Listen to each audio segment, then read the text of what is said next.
এখন কাঁঠালের দিন, ভরপুর কাঁঠালের বিচি থাকে সবার ঘরে, তাই কাঁঠালের ভর্তাটা ইজিলি করা যায়।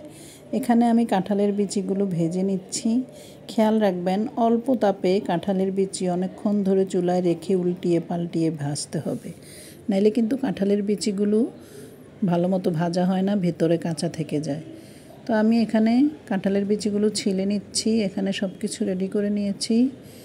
কাঁঠালের বিচি সাথে শুটকি, কয়েকটা শুটকি দিয়েছি আমি তেলে, তারপরে গরম পানি দিয়ে ধুয়ে নিয়েছি। আর পেঁয়াজ রসুন কাঁচামরিচ ধনেপাতা, পেঁয়াজ রসুনগুলো আমি তেলে নিয়েছি চুলায় কাঁচামরিচ সহ। তো আমি সাধারণত শিলপাটায় ভর্তা খুব কমই করি, কারণ কষ্ট হয়, তাই আমি ব্লেন্ডারে ভর্তা করি এবং এটা খুব সুন্দর পারফেক্ট ভর্তা হয়। এখানে আমি ব্লেন্ডারের জারের মধ্যে সব কিছু নিয়ে নিচ্ছি একে একে করে।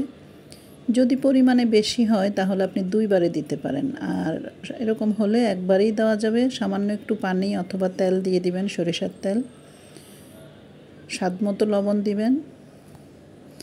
তো এই যে এখানে আমি প্রথমে একটু হালকা ব্লেন্ডারে করে নিলাম, বিট করে নিলাম, তারপর একটু উল্টে পাল্টে দিচ্ছি। যেহেতু একটু কাঁঠালের বিচিটা শুকনা থাকে, একটু মিশ হতে সময় লাগে, তাই এখানে আমি কিছু সরিষার তেল দিয়ে দিয়েছি।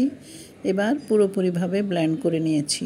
তো রেডি হয়ে গেল আমার কাঁঠালের বিচির ভর্তা। এত স্বাদ, এত মজা হয়েছিল। যেমন ধনেপাতা দিয়েছি, কাঁচামরিচ, পেঁয়াজ রসুন সব কিছুই আমি পরিমাণ মতো দিয়েছি, লবণও দিয়েছি স্বাদ মতো, আর সাথে সরিষার তেল তো আছেই। তো তৈরি হয়ে গেল ভর্তাটি। আপনারাও করে দেখবেন।